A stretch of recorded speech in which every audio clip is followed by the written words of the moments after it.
Hello and welcome to today's video. I hope you're doing great. Today I want to talk about 5 games I would recommend to play over the holiday season.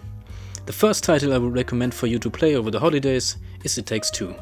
It Takes Two is a co-op puzzle platforming game developed by Hazelight Studios. In this game, you and your partner will play as one of 2 parents that got their bodies switched with 2 of their daughter's dolls. From there on they have to work together to overcome the various challenges and get their real bodies back. And the creativity of how the challenges were presented and the humorous writing made the hours fly by when I first played it. So if you have a few afternoons over the holidays that you want to spend playing with a friend or family member, I recommend giving It Takes Two a chance. The second game for you to play over the holidays is another game that can be played in co-op. But that's where the similarities end as well.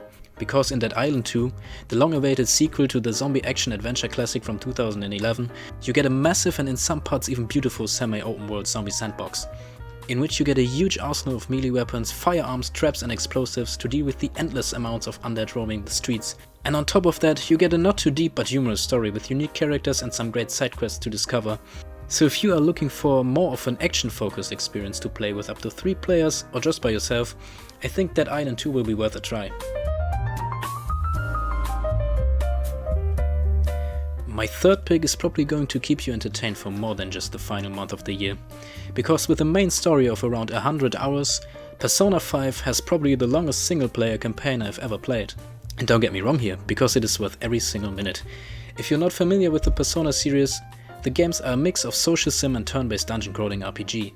In the social sim part, you go to school and strengthen your relationships, and take part in a lot of side activities that range from arcade games to fishing. And in the dungeon crawling part you will become a phantom thief who uses personas to fight alongside up to 3 party members in a parallel world against the injustice and criminals of modern day Japan. If all of this sounds interesting to you, I will guarantee you Persona 5 will be worth your time. At number 4, I have a game that I think is a little bit forgotten about. The Guardians of the Galaxy is a very linear action-adventure game where you play as Star-Lord, who has to deal with the personal needs of his crew and friends, but also with a cult that is threatening the safety of the entire universe. The gameplay is pretty much a third-person shooter, with the twist being that your guns can use the 4 elements ice, lightning, wind and plasma. And while you cannot switch between crew members, you can still give them commands and trigger special moves that will aid you in combat. And in addition to the fast-paced smooth combat, there's an engaging story and some great written dialogue. They made sections where you would simply walk through beautiful sceneries on foreign planets lively and important. So if you can see yourself enjoying a well-written superhero action adventure that is not PlayStation exclusive, get yourself Guardians of the Galaxy.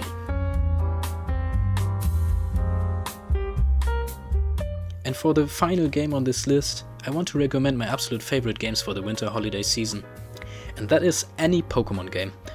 And while my personal favorites are Platinum on the DS or Ultra Moon on the 3DS, if it has to be on the current console generation, I would probably get Legends Arceus. Because while the most recent Pokemon games had some technical difficulties and weren't that well received, and I can clearly see why, the Legends game brought a new twist to the series, with its historical setting that gives you a look at the beginning of people training and catching Pokemon, and the world with only a small town and some even smaller villages is a welcome change to the big cities of traditional games. And on top of the interesting story around the legendary Pokemon from the Sinnoh region, Legends Arceus is also the first try on a real open world Pokemon experience. And what makes these games so perfect for the holidays in my opinion, is the cozy gameplay loop of exploring, catching, training and fighting with your Pokemon. What I'm trying to say is, if you want to have a calm adventure over the holidays, you will never go wrong with Pokemon. If you have watched until now, thank you for that. Maybe consider subscribing and liking, or at least tell me how wrong I am in the comments.